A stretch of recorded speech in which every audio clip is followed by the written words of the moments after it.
नमस्कार, मैं हूं आपके साथ रोहित। उत्तर प्रदेश में योगी आदित्यनाथ जिस तरीके से सत्ता 2017 से संभाल रहे हैं, वो हमेशा जीरो टॉलरेंस की रणनीति पर काम करने की बात करते आए हैं, जिसका असर भी लगातार देखने को मिलता है क्योंकि यूपी में गुंडे माफियाओं और अपराधियों का काल लगातार आया हुआ है।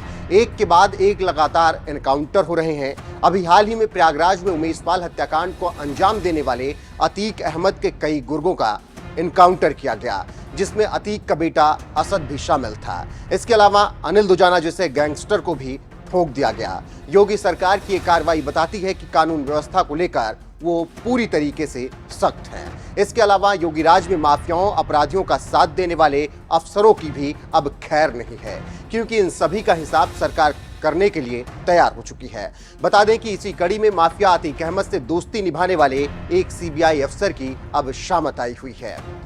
गौरतलब है कि उमेशपाल अपहरण केस में अतीक अहमद के बचाव में गवाही देने पर सीबीआई के एक अफसर के खिलाफ योगी सरकार सख्त एक्शन लेने को तैयार है और इसकी शिकायत केंद्रीय गृह मंत्रालय से अभियोजन विभाग के तहत कर दी गई है। जानकारी देते चले कि उमेशपाल अपहरण केस से किसी तरह का कोई वास्ता न होने के बावजूद अतीक अहमद के बचाव में गवाही देना अब सीबीआई अफसर को भारी पड़ने वाला है और इसी गवाही को आधार बनाकर शिकायत दर्ज कराई गई है और उचित कार्रवाई करने की मांग की गई है। वहीं योगी सरकार की तरफ से की गई शिकायत के बाद केंद्रीय गृह मंत्रालय ने जांच के आदेश भी जारी कर दिए हैं, जिसके बाद सीबीआई की टीम इस पूरे मामले की जांच कर रही है। आपको बताते चले कि साल 2005 में विधायक राजूपाल हत्याकांड को अंजाम दिया गया। इस मामले में माफिया अतीक अहमद और उसके भाई अशरफ अहमद का नाम आया था। वहीं इस पूरे हत्याकांड में मुख्य गवाह उमेशपाल थे, जिनका अपहरण अतीक के गुर्गों ने साल 2006 में किया और बयान बदलने का दबाव बनाया था।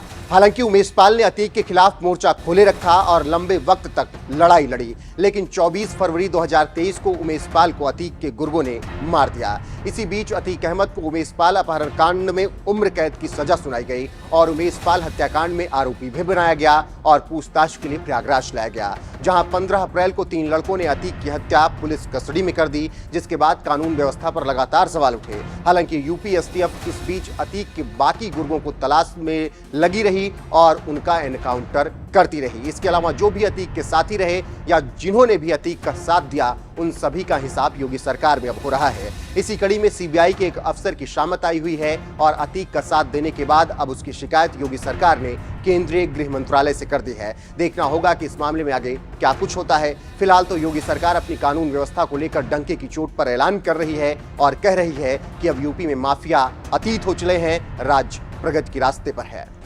आज यूपी नो कर्फ्यू, नो दंगा, यूपी में सब और चंगा।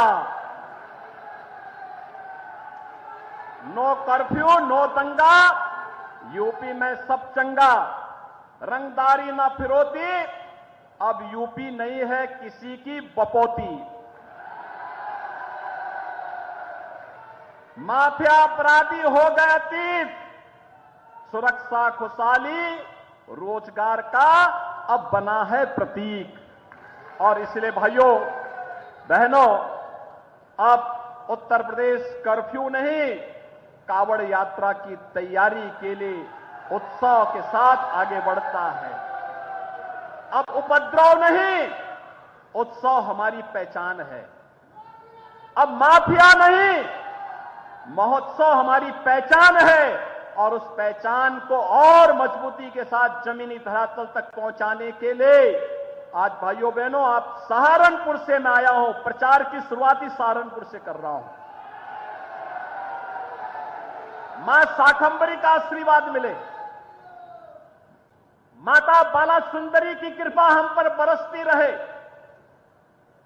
चारों ओर खुशहाली रहे, हर व्यक्ति सुरक्षित रहे और इस दिश से आप सबसे अपील करने के लिए मैं आया हूं।